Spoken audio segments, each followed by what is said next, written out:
We are continuing to learn more bit by tiny bit about the hijackers who carried out the villainous, murderous acts and those who may have assisted them. Jim Stewart has been working especially hard on the criminal investigation part of the story and updates us now. Jim? Dan, we apparently have our first official arrest in this case, but it's unclear what involvement the person had. The individual, who has not been identified, is being held in New York under a sealed material witness warrant, which technically means they have first-hand knowledge of the attacks. No further details are known about the suspect. Authorities have also distributed a watch list for 100 people they think may have information about the case. But the troubling headline that keeps emerging is that the more we learn about the 19 dead hijackers, the clearer it becomes that there could be more of them still undercover. Men like Muhammad Atta, who gave his age as 33 and a resident of Hollywood and Coral Springs, Florida. Atta is believed to be the pilot who flew into the World Trade Center's North Tower at 8:48 Tuesday morning. His colleagues were mostly younger men, virtually all in their 20s, and with names suggesting Saudi and Egyptian backgrounds, some with the last name indicating that they may have come from the same extended family if, in fact, they were not directly related.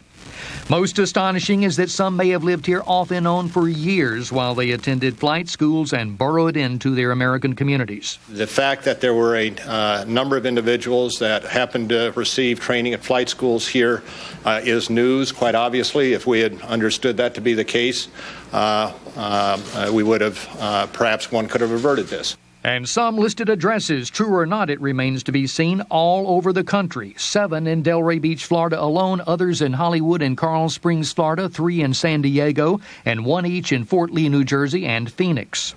As the search of their old apartments and rental cars continues, including at this group house in Vienna, Virginia, where the Dulles Airport hijackers are believed to have stayed, agents have also discovered that the men were incredibly well-traveled. Some had been in and out of the country on several occasions, officials say, and had a wide range of acquaintances. It seems clear, however, that not everyone who knew them knew what they were planning.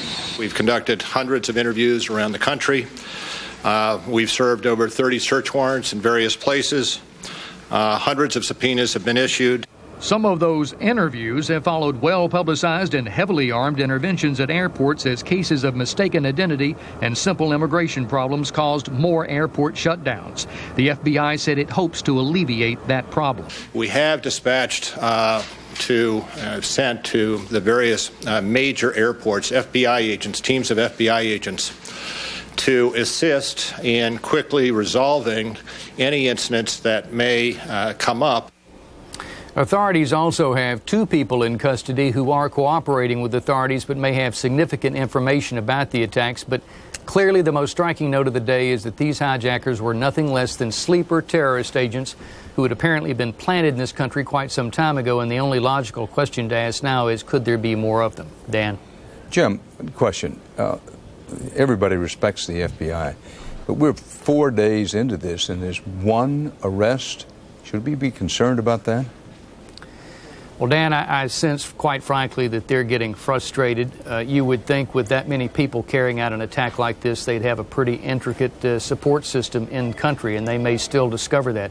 Recall after the embassy attacks in East Africa, they did have arrest within a matter of days, people who were fleeing the country and were caught at other airports. That hasn't turned out to be the case yet so far, but they still seem to have a great many leads. Dan? Jim, thanks.